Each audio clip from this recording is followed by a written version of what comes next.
Good morning, you two. Good morning. Happy Monday. Happy Monday. Exciting day. Today is episode 99. Are I you guys know it's pumped about big. 99? Like, this is a Got big 99 deal. episodes, but 99 100 ain't one. episodes that people had to listen to our voices nonstop for 30 minutes. Get to listen to our voices. There I you must say it has improved incrementally. go. Yeah. So those listening today that didn't listen to episode 1, it is better than it was. Don't go back and listen to it, please. Yeah. Don't go re-listen. No, it was funny because I got that Facebook memory. It was episode 3, and it was all of our cameras were super dark. No one had good audio. We're all on air. I had good audio because I had a good mic, but it was a whole. Yeah, it was funny, and it was just so casual, but love it. Love the progress. So, a lot of news coming out this last week. We have a lot to cover, and I'm sure we're going to go down a ton of rabbit holes, but anything you guys want to highlight before we jump into the latest and greatest STR, hotel, travel, hospitality news? All the above. I don't believe so. We got a lot to cover, so hopefully we can get through it all in the typical 30-minute window. But I forgot. I was going to ask you guys, what was your favorite episodes this last year out of the 99? That was my one thing that we talked about before this. Out of the 99 episodes, what have been your top 2, since we all kind of talked about 2? Michael looks like he's ready to rock, so go ahead. yeah, I think there's 2 very different style episodes that we did. One at Verma in San Antonio.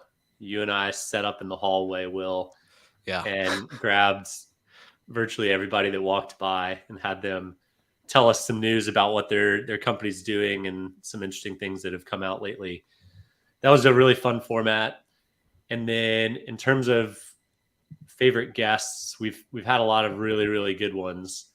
But one was so unique and so fascinating to me. Mike Baxter from the House of Gods in Scotland. Yeah. Was a great episode, and I could probably have him back on every week and learn from him. So Michael just replaces me and Brandy with Mike myself Baxter. Out. Another Michael. Great. back to square one, right where it all began. No, those were very good episodes. I agree. I like those. Brandy, how about you? You haven't been with us very long, but you've been kind of indoctrinated into the whole GMH culture and show and all the BS behind the scenes, so go for it. Sure. So I also love the House of Gods episode. I went on a real rabbit hole after that. So he seemed, I just kind of want to hang out with him. Yeah. So. He's a blast. We had some fun with him in Scotland. My 2 favorites so far were the VRMA Las Vegas episode, really just because being in person together, I think, the energy is just different. And even though Michael wasn't there, it was great to actually meet Jamie for the first time in person, which was bizarre because I didn't realize that we actually hadn't met before. So that was great. And then we had a 2-parter of, is this practical? And I think that always makes sense because there's a lot of things that think you on paper and theory, you're like, that makes total sense. And it's really great to dissect, does it actually work in the real world? Yeah, no, I agree. And it was so funny in Vegas when you and Jamie were talking, and then all of a sudden 10 minutes in the conversation, is this the first time we've actually met? Yeah. I was like, oh, this is great. I love it. I love it when that happens. No, that was a good time. It was a really good time. For me, I would say the Ryan Bailey episode, that was just fun to do, a breaking news story, kind of last minute, very last minute, the day before, getting a message saying, hey, we need this news covered and we'd love to have your show do it. To then also the big brands, little brands, and no brands. I like the conversation we go into because Sexton has a lot to input into story, does a lot to put input into it. And of course, coming from Marriott originally, in my experience, was just a fun conversation. I think it opens up the door to a lot of other topics. So those are my 2 highlights this last year so far. Next week, we do, for all of our listeners, before we jump into the episode, we do have Jeff, who is who is the founder of HostGPO. Wow, coffee is not kicking in this morning. Founder of HostGPO. He's coming on the show not only to talk to us about what's going on with their business, but then also we're doing and wrapping up our giveaway. We launched it last week officially on Instagram. So for all of you listeners and watchers, we are giving away this amazing Nespresso CoffeeBOX get up, basically the basics for your short-term rental. So excited about that. All right, now let's jump in. We have a lot to cover, so I'm going to share my screen and we're going to move over. So who wants to cover this one? I'm curious on I've never heard of this brand, so I'll take it. Go for it.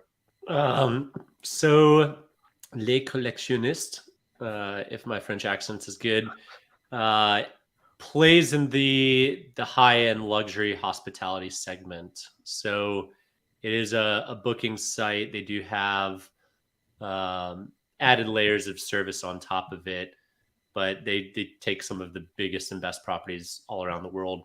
If you think back, Airbnb purchased luxury retreats, similar concept, but 60 million is a big bag right now. It goes to show there's a lot of confidence, regardless of the economy, but a lot of confidence in the luxury segment. So congrats to Max and team over there. Awesome. Now let's move over to Alto Vita. I had the pleasure of getting to chat with one of the co-founders of Alto Vita not too long ago before their Alto Awards. Really cool business model, really cool team. And I don't remember if we fully talked about funding, but I know that they pretty much were all self-funded until recent. So that's pretty cool to see, like the startup hustle grind, getting to like building out a platform first, building out the business, and then going to get funding. So I just really liked that part of the story. Yeah, there used to be a number of corporate housing platforms, but they've all kind of gone away. So they're coming in and filling in a gap that used to exist in a great way. As Airbnb goes more towards their single host focus, it's less usable for corporate accommodation. So it makes sense. Congrats to Vivi and Carolina. Mm-hmm. Brandy, do you guys do a lot with corporate? We're trying to, that's actually one segment that we're building out more now. In New Orleans, we have a lot because of the convention center is really close to a lot of our buildings. So we get a lot of like that travel. And Miami, we'll get a good mix, especially in our Brickell buildings. That's probably our biggest one. Brickell makes sense. Brickell makes sense for sure. All right. Oops. I hit the wrong button. Sorry, guys. Sorry, guys. I messed up. All right. We're going to go back to Resort Pass. Here we go. All right. Sorry for our technical errors. All right. Resort Pass raises 26 million whopping dollars. You guys were talking pre-show kind of about Resort Pass and seeing them before. So I'll let you guys take it away with your thoughts and comments. Yeah, I am. It's interesting. I had heard of them a couple years ago. They were really trying to expand, I think, around in Miami. And I think the concept is great. You can, and especially for hotels, you can kind of sell these like empty slots in your pool area, your spa services, that kind of thing. And we were also thinking it's great for guests, if we can't give you a late checkout, if you're kind of far from our office and we don't have a spot that's really convenient for you to put your bag, this is a great option where you can go and spend a couple of hours before your flight, or a couple hours before check-in, whichever end of your trip. So I think that's great. 26 million is quite a lot. So I think that's great for them. And yeah, I'll be curious to see how it goes. I'd love to see some sort of partnership opportunities maybe for Sextant. So I have to maybe hit them up after this. I was say any Resort Pass people watching right now, Sextant's hungry and looking for a partnership. Yeah. I love it. Well, I was gonna say, I didn't know if it's a Series A or B, but it says right there. So it's good. A couple thoughts on that. I think 26 million is a lot. Very curious what the TAM is on Resort Passes. Especially if they don't even have a program yet to partner with companies like Sextant that are in very resorty types of places like South Florida. Mhm.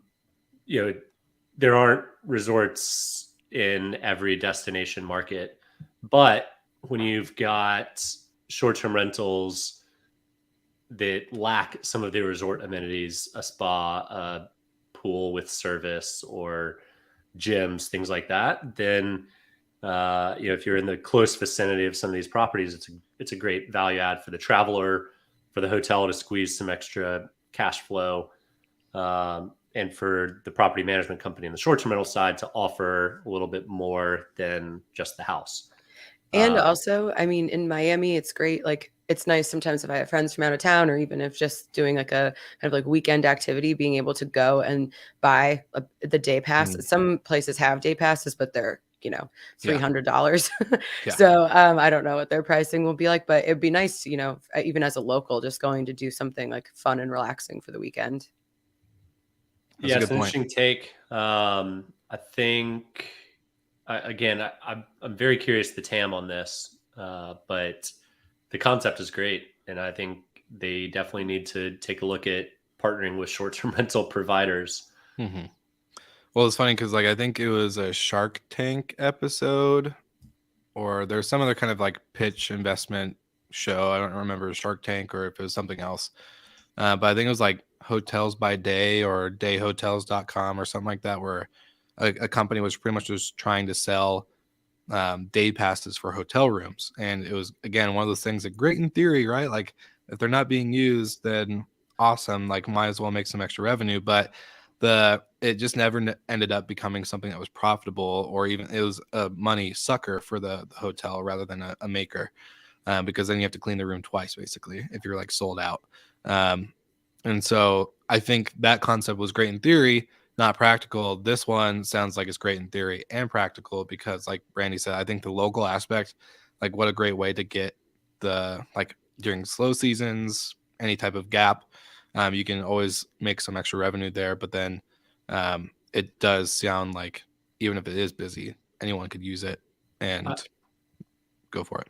I wonder the downstream effects of this, though. If you're the Ritz or any super luxury exclusive property, maybe they're not the ones that are adding resort pass because the guests don't want just Joe Blow off the street to post up next to them all day.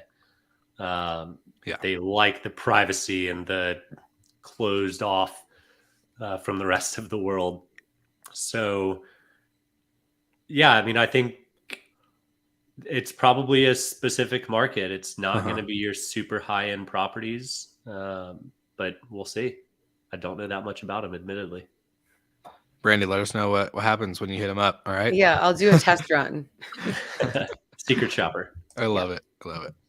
All right, off to the next one. We got Yukio, a premium apartment rental platform for Europe's flexible workforce, raises 28 million. Go ahead and hit the next one or two as well, if you will. Will. If you will.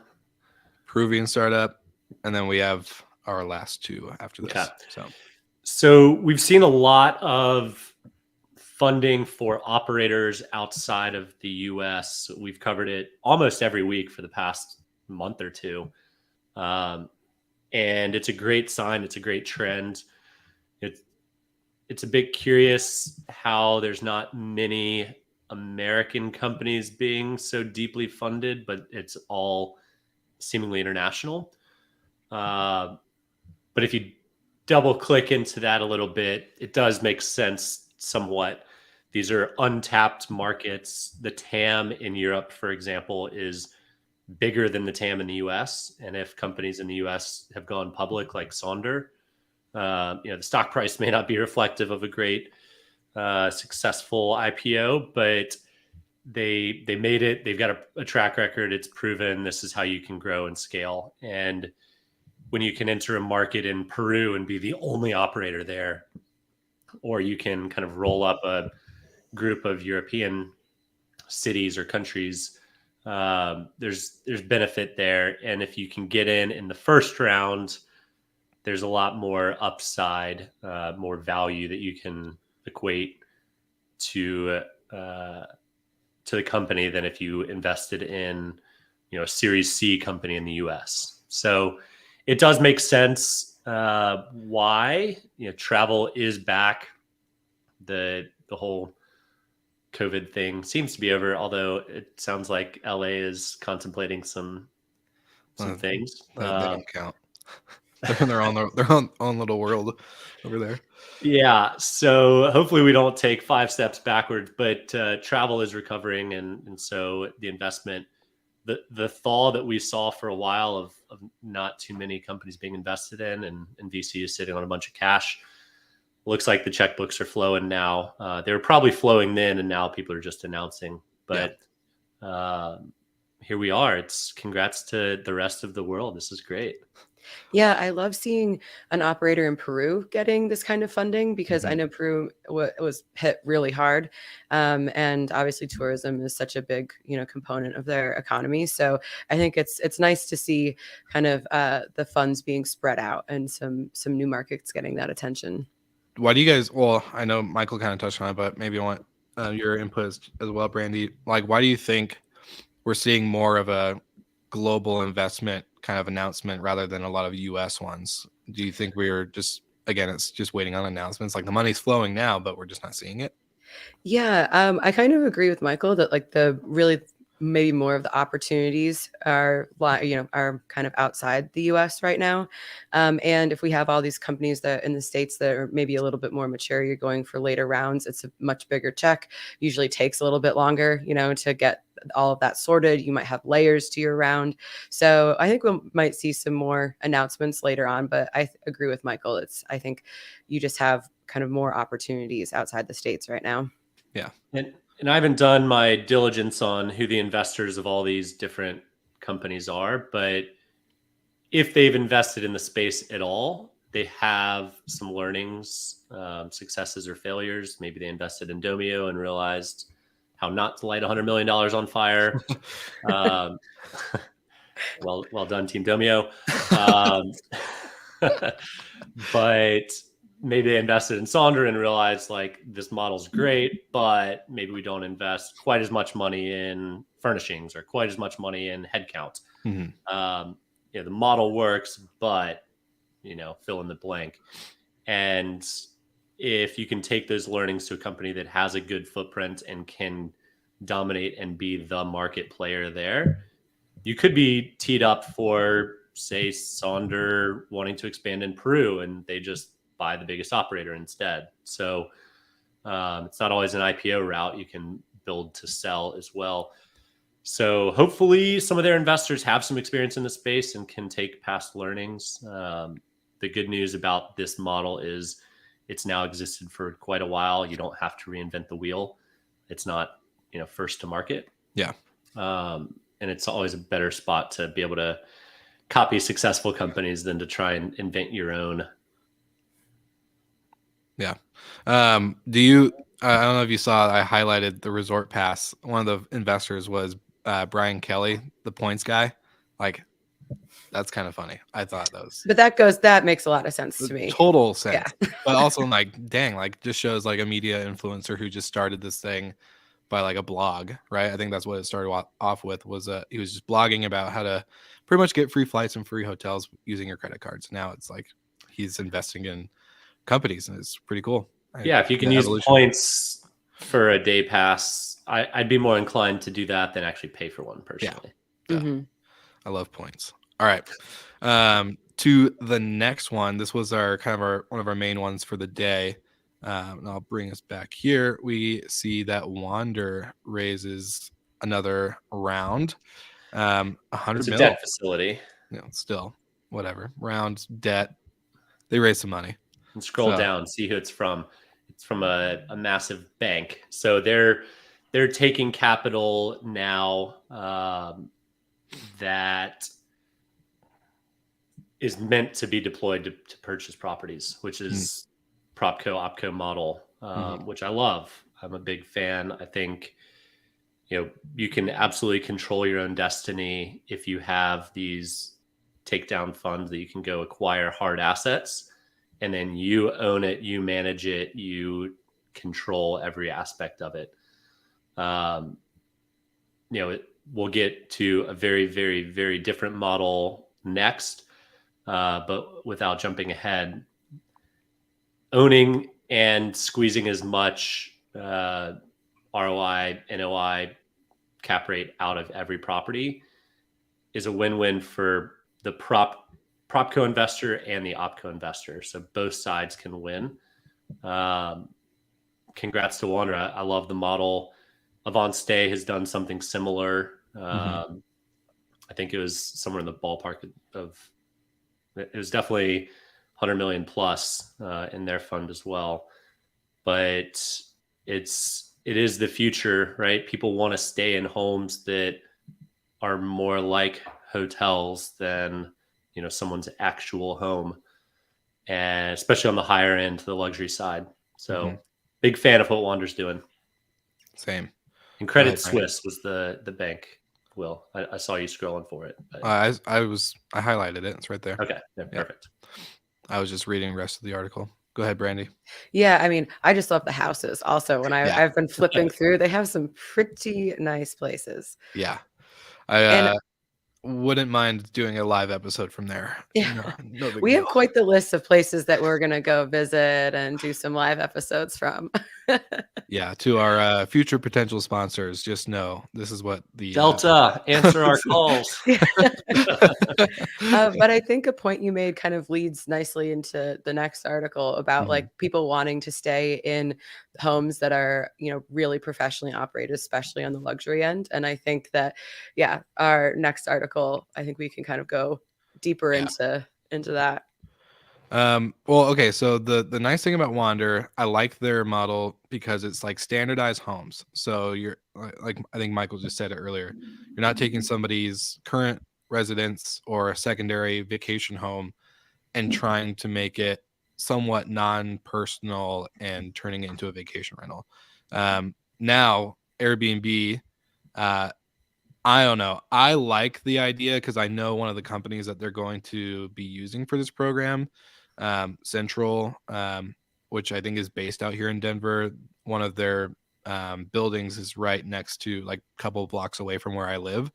So I see the building. It's active. It's no, I don't see any like sketchy guests going in and out of the building. Like, it seems like a really good market fit for its location and for their desired traveler. But my immediate thoughts, or the immediate like thing that came to my mind when seeing Airbnb launch this, I think it was last week, was that it's Nido all over again, and I don't like that. So I'd love to hear your guys' thoughts, especially Brandy. Like, you guys have these apartment buildings, and so seeing that they're gonna like have individual hosts run it most likely again is kind of I mean, obviously I guess a little biased because our model is you take an entire building, and that way anytime you have a sort of combination between short-term and long-term tenants, I just think it's a recipe for disaster. And so, you know, let's say the apartment building has 400 units. How many people are actually going to be using that program? And I think one way that this would be less sketchy, or I mean scary from my perspective, would be like, okay, the building runs the program. If you want to open up some dates, you tell the building, they organize the clean, they maybe take a little bit of the percentage, and then I think that's just way more organized. That does not seem to be the way that this is going to go. And so if you have 400 different hosts and they all have their own like check-in instructions or like procedures, and you're having all the cleaners, I mean, maybe they're not getting fees. Yeah, exactly. So Will could have a $50 cleaning fee, Michael has 80s, and I have 150, and it's all the same unit. I mean, so I love the idea of people being able to cover some expenses and subsidize their cost of living. Again, this is like good in theory, but is it practical? So I think it's the theme of the year. We're gonna call that the theme of the year. Yeah, I've got a lot of mixed feelings on these. Like, I loved the Nido model. The amount of revenue they were pushing back towards the property owner was insane. It was really, really good. I think the challenge is making sure everyone in the building knows what they've signed up for living there. And what I haven't seen, and yes, call me biased, I worked at Noiseware for 4 years, was these companies, especially Airbnb, requiring Noiseware to be in all these apartments so they don't disturb the community. Pricing, cleaning, like how is all of this run? And if it's that's where I think something like RealPage's product Migo makes more sense. They can kind of layer in more help than probably what Airbnb is offering the residents. Scheduling, cleaning, messaging guests, talking to them, being connected with the guest, some layers of standardization.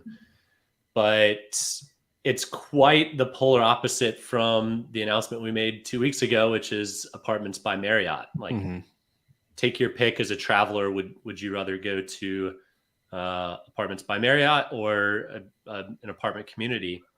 And I think that boils down to price point. I would assume Marriott's going to be significantly more expensive than somebody's apartments in whatever city. I think they 150 plus properties that Airbnb rolled out to. But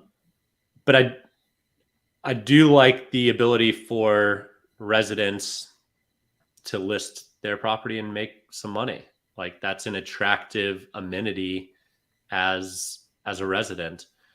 It could be you just rent out one time a year, but that one time is the Super Bowl and you can make $2,000. Like, that's great. Maybe you only rent out one time a year. Or maybe you're a traveling nurse or a pilot or a flight attendant or whatever, and you just a consultant and you're on the road a lot, and you can keep your place looking like a hotel, like almost no personal goods. That's great too. I think the line is like when it becomes too much of your own house, your own apartment, and others staying there. So as a guest, the first two are great, and the last one's a bit uncomfortable. Yeah, I also think, you have, let's say, one building, a lot of hosts are starting to host. People are going to start leaving Google reviews and things like that on the building. And so you could be like, you have just an inconsistent experience. So I'd be curious just to see over time, like what the customer response is, because as an operator, we have some buildings where like so many people are like 5 stars, we love this place, blah, blah, blah. And then we get people who, like, for the same reasons, hate it. And we're the same operator. So it'll be curious to see what the customer experience over time is when everybody is having these different interactions with the same building. Yeah, I think it targets. Go ahead. I think it's probably the coolest amenity an apartment complex can have. But it doesn't come without its challenges, for sure. Yeah, I think it comes, like, for me, it's not going to be the renter that I would say is in their 40s plus that, has a family, all this other stuff. It's really for the younger, like, renter that is not materialistic and is very experiential. Like, we're seeing that, like, right, with millennials and Gen Z. Everyone's all about experiences and wanting to focus on that rather than having all these nice things. So having a nice apartment like that, I think that's attractive to them because then they can depersonalize it. They can make it more standard to fit like the building's kind of code of operation or code of standard for decoration and check-in and stuff like that. And then just be kind of a little bit more removed from it emotionally. It's not like my home where a lot of owners, when they invest into a secondary, third or fourth home or whatever, they're all like emotionally tied. Like, oh my gosh, like this is where me and my kids like go for every 2 weeks, or not every 2 weeks, go for 2 weeks of the summer or whatever. And they have like these emotional like connections to it. Now you're going to have like a renter who's like, I don't own the asset, but I can make some money and I can use that for travel. I can use that for going out with friends. I could use that for paying off debt, rent, whatever. Like, it doesn't matter. So I think it would be interesting to see, because Airbnb hasn't been known to set expectation or like kind of a standard or operational procedure. So I would love to see, like, example Central, like they do have standards. They do have Central's a little bit different than Airbnb just dropping in on a multifamily building though. So But that's hopefully they're going for companies like that, right? Like you're hoping that they find the companies like Sextant or Central or whatever that do have standards, that do have that, and then can hopefully bring that into the tenant world. Yeah. But again, it's all great in theory. It sounds like a fun, easy thing for them to do, but how Well, often? we then become competitors, right? Yeah. With this. And so, yeah, like bring us in to consult and just take all, like a brain drain. And then, now you have, some competition. So, Yeah, I agree. I'd like to make a prediction or two or guess on where this ends up going. So Michael, you gotta wait. You gotta save the predictions for our this HS is different. influence. I've got a much better prediction for that one. Yeah.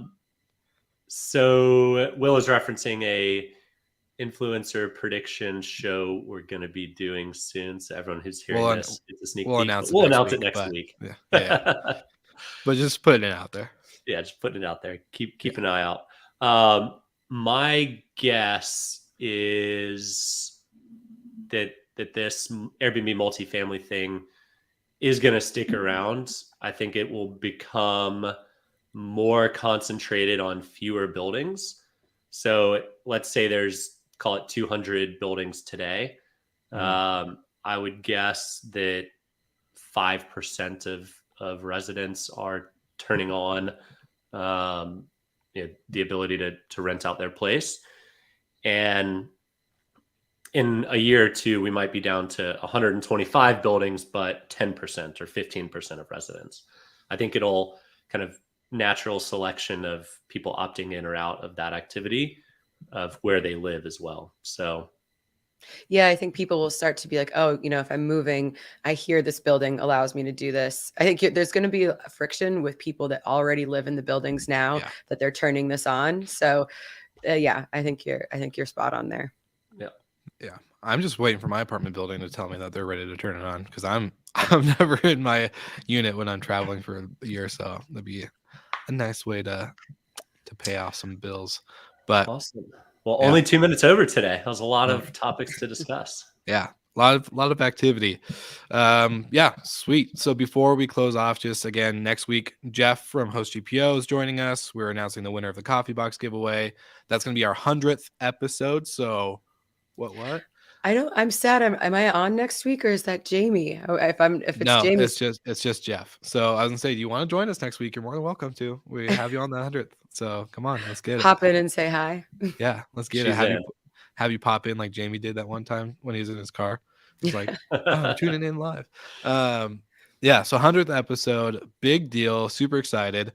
We'll probably share some more like stuff coming up for the show in 2023. I know we'll take a couple breaks during Christmas. So just keep your eyes peeled. And for anyone watching, listening, make sure you enter into the CoffeeBOX giveaway, just so that way next week when we do announce the winner, you'll find out if you get this awesome brand new Nespresso machine. So really excited. Good episode today. For all of you live viewers, thank you for tuning in. Thanks for commenting. Hello, Michael Ross, for tuning back into the show. Hey, buddy. He's like, I miss you guys. So it's really good, and we'll see you all again next week.